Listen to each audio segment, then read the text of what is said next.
Good morning and welcome to a new week. If I had my way, we'll continue to have our live broadcasts. But unfortunately, this is where we are.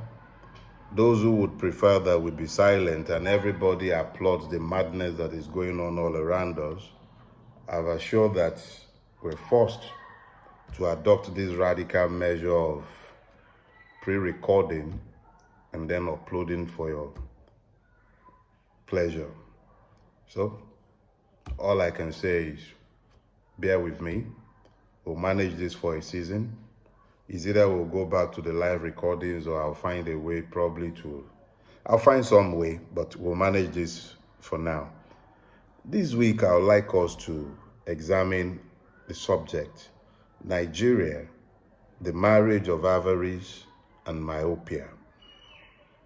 If you would cast your mind back, you'll see that in the last couple of weeks, I've actually spent some time talking about myopia. Leadership myopia, I believe it was, that I spoke to a few days ago. But I want to dive a little deeper today. And in doing so, I actually want to address the marriage of avarice and myopia. You know, some wise man once said that in the absence of the knowledge of purpose, abuse becomes inevitable. But when we speak to the abuse that comes as a function of the absence of purpose, we rarely ever really deal with it in terms of avarice being a replacement for purpose.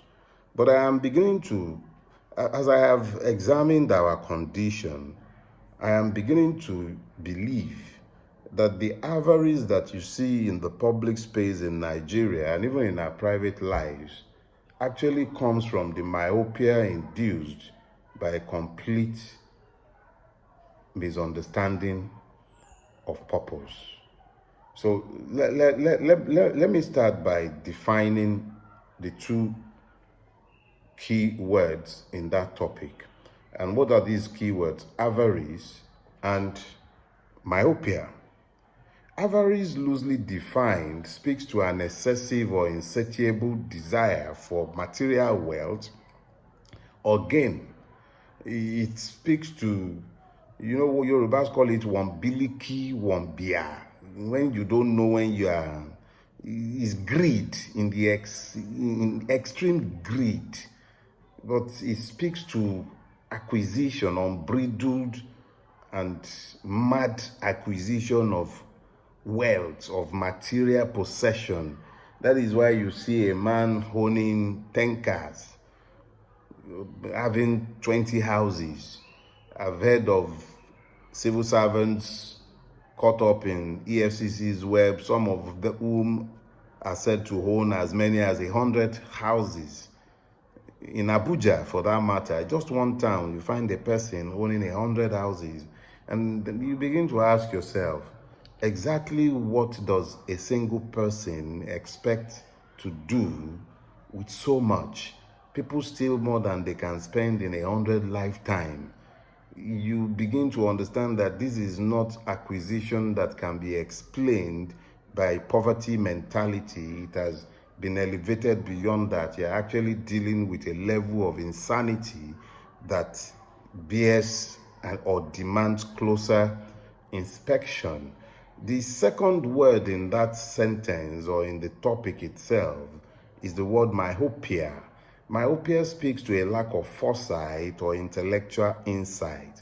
Most of the time, when you use it in the medical form, it's speaking to short-sightedness. But in reality, in its socio-political context, it's speaking to a complete absence of foresight.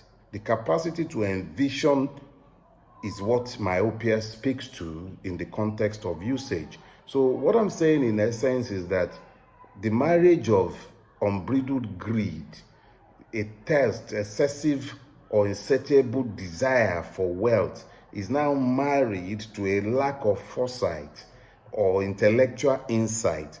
And then you find these two ailments combining in those who presume to rule the Nigerian state.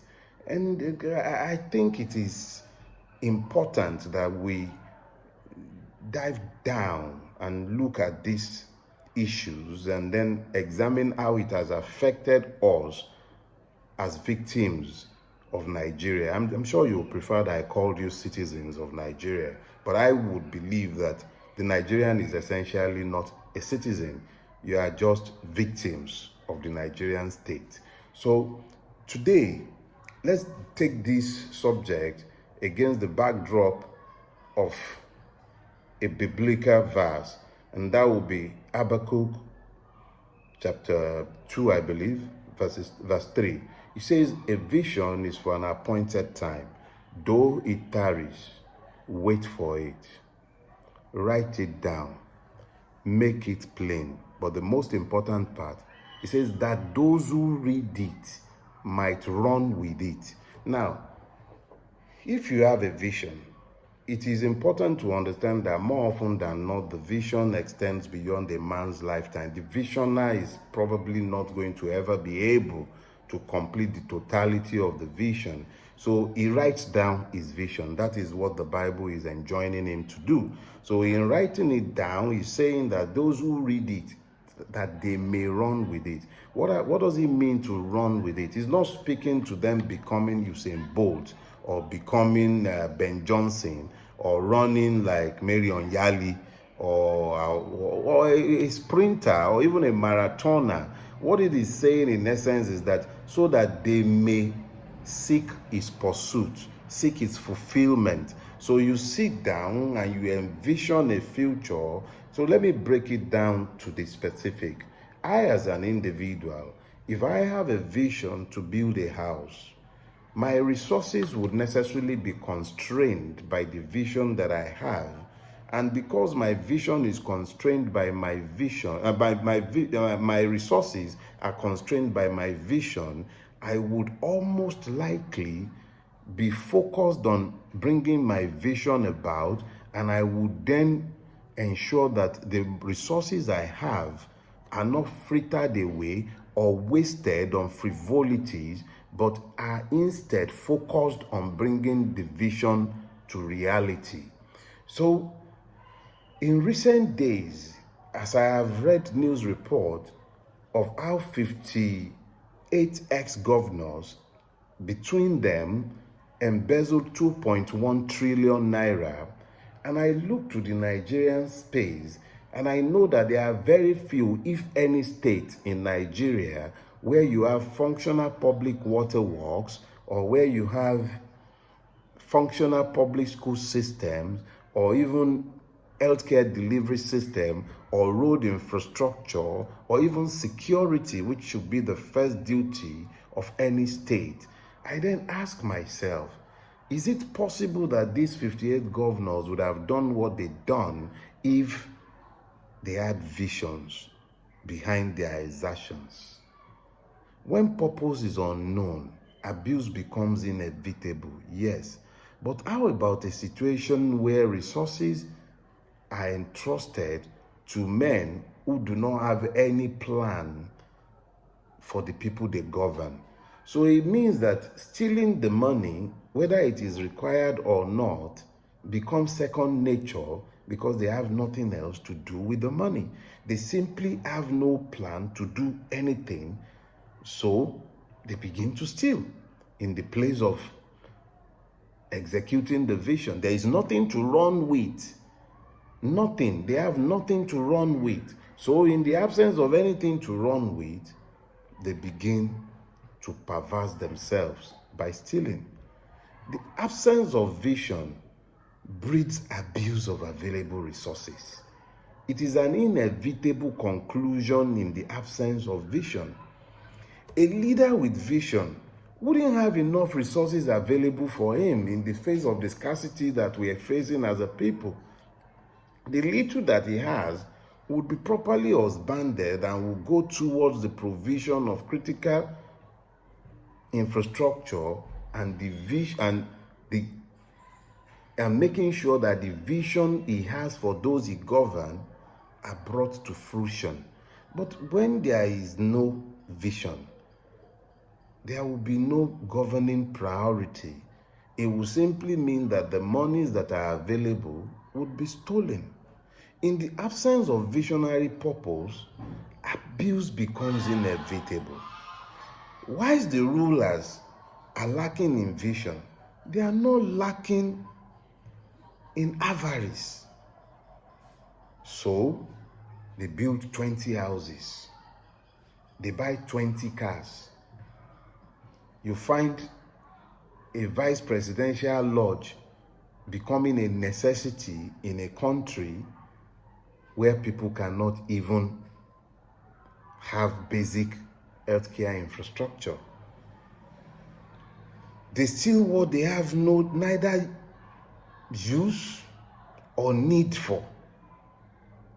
What is the point of stealing money that you cannot spend in 100 lifetimes? So it's not like they sat down and consciously decided that we will steal. It is that in the absence of vision, the only thing left to them is the perversion of unbridled stealing. Let's take Yaya Bello, for example. A man pays school fees even for the unborn, and is the governor of a state where salaries are unpaid. Salaries, that would be the most basic of the duties of an employer. I was an employer of labor, and I still do have some employees today. I make bold to say in the public space that I never hold any of my employees. Why must I? Why should anybody hold an employee? But the state, the governor of a state, for 7.5 years, did not pay salaries to those who worked in the state.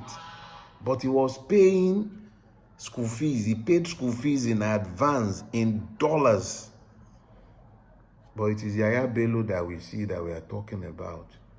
What about those that we know nothing about?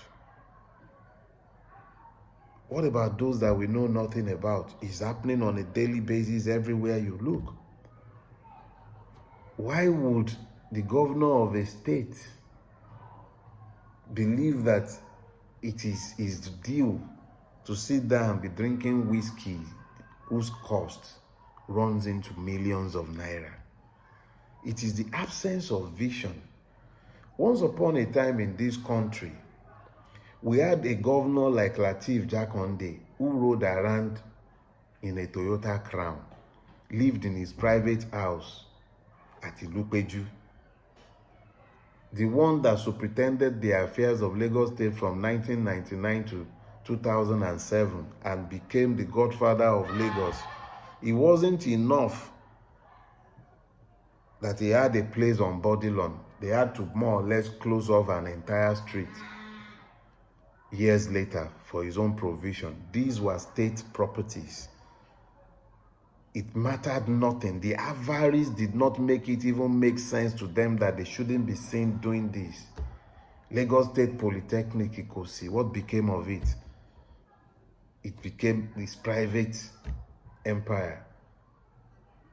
Etiosa local government on Glover Road. Today there is a skyscraper standing there. The avarice is unbridled. It's almost as if there is a madness governing the thoughts and thinking of these people. They have multiple houses in Dubai, on the Potomac in Washington, everywhere but anywhere. They build houses, they buy houses, they buy cars. Some of them have houses they don't even know anything about. The story was told to me once, and this is a factual one, of one of Nigeria's rich men who was telling his estate agent that he wanted a particular property. He liked it until the estate agent had to remind him that the house actually belonged to him already. He owns the house, but he didn't know that it was his own house. That is the extent of avarice and how it has maddened them and turned them into insane people, amassing things that are not required or would ever be needed. In the absence of vision, they have become madmen, just acquiring everything. If you've ever seen a madman or walked around the abode of the mad, you'll find that for most of the time, the mad person will acquire everything that he does not need up and down the place. Yorubas will say idikudi, non deruwere. The mad gathers everything. And that is the story of the Nigerian ruiners. They gather everything. What they need, what they don't need, they gather it all. If you visit some of their homes, you will barely have enough space to walk in because everywhere is chock-a-block with cars that they don't need. They just amass everything.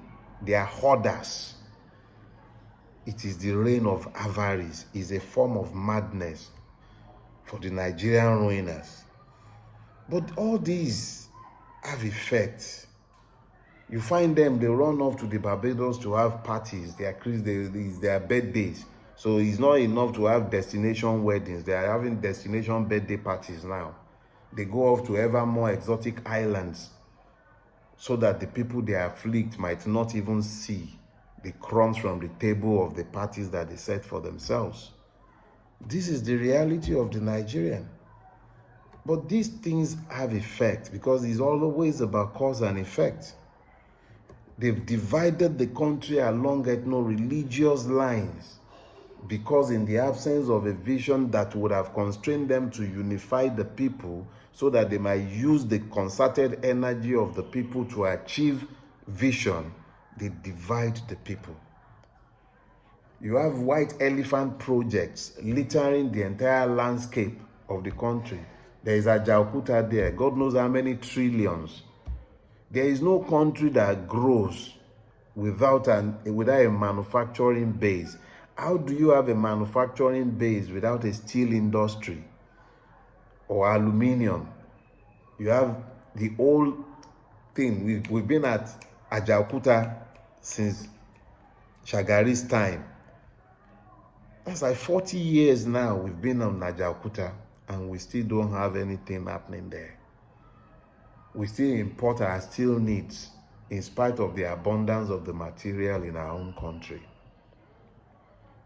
The latest of their white elephant, 4 billion per kilometer. They are planning to build a coastal road to nowhere. These are the effects of the marriage of avarice and myopia. Ever more outrageous projects just because they need to justify the monies they steal blindly. Everywhere you look, you find shortage, acute shortage of public infrastructure simply because it is impossible to build when you are more engaged with stealing. Public debts that are not matched to anything. Look at Lagos State, for instance. Only God knows how much Lagos State is owing for water. There are various World Bank loans meant for the provision of water infrastructure. The entire Lekki Peninsula does not have 1 square inch of pipe water, public mains.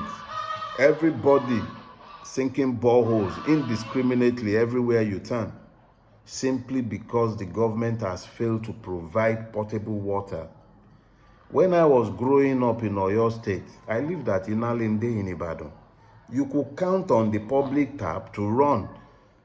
And when it became more and more infrequent, we all lamented and government felt the need to do something about it. There was a sense of shame that attended governance. And even when they wouldn't provide it, they knew that it was their duty to provide it. Now we've normalized the complete and total absence of public water works in Nigeria. Everybody sinking borehole, everybody drinking bottled water or pure water, because the government no longer believes that it has a duty to provide any of these things. Despondency, pessimism has become the order of the day in the absence of any vision behind which the people might queue. Why wouldn't they be running through the Sahara Desert into Libya, across the Mediterranean, into slavery? There is nothing to hope for. That is the despondency born of the marriage of avarice and myopia. There is a poverty of private wealth. Yorubas will say, olówó kan láàrin olòṣì mẹ́fà. Olòṣì ní gbogbo wọn. One rich man in the midst of 6 impoverished relatives. They are all poor.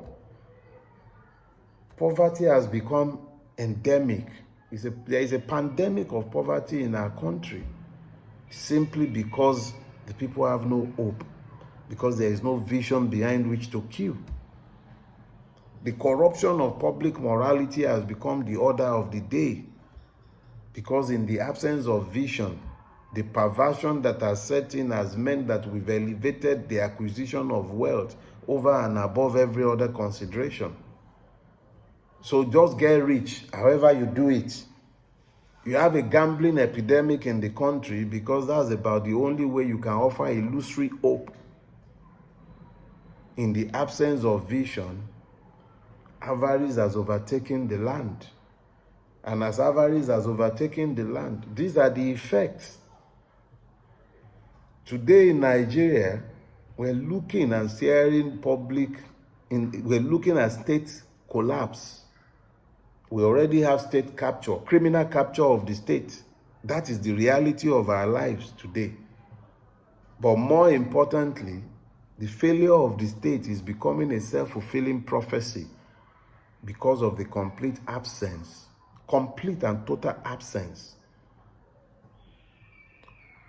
of any visionary purpose. You have youthful energy that is not channeled to the accomplishment or attainment of any vision. Yorubas will tell you that you cannot be both stingy and avaricious at the same time. But that is the reality of the Nigerian. Those who rule us have assured that in our country today, in the complete and total absence of vision, what we have governing our country is the madness and insanity of crass pursuit of materiality. The governance system itself is powered essentially by greed and avarice. That is the tragedy of our country. I've come by this week purposely to speak to you about the marriage of myopia and avarice in our country. But I have often been accused, unjustly I believe, of merely telling you the problem without ever offering solutions. That is a lie. I've always offered solutions. The only solution to this is that we look at ourselves collectively, look in the mirror, and resolve to do better. If I hold up a mirror for you to behold yourself, if you do not like what you see in the mirror, do not blame me. Adjust yourselves. Don't blame the mirror. Breaking the mirror changes nothing. Cutting my hand changes nothing. Change yourselves. You hear me? Change yourselves. Have you a blessed week ahead. And yes, I'll see you next week. I hope by then I would have become a little better used to the situation where I'm having to speak into a camera without knowing that you're hearing me in the moment. It's not something that I'm particularly happy with, but it is what it is, like I said before. We do the best we can with what we have. Have you a blessed week, and God bless you. Enjoy the rest of your week.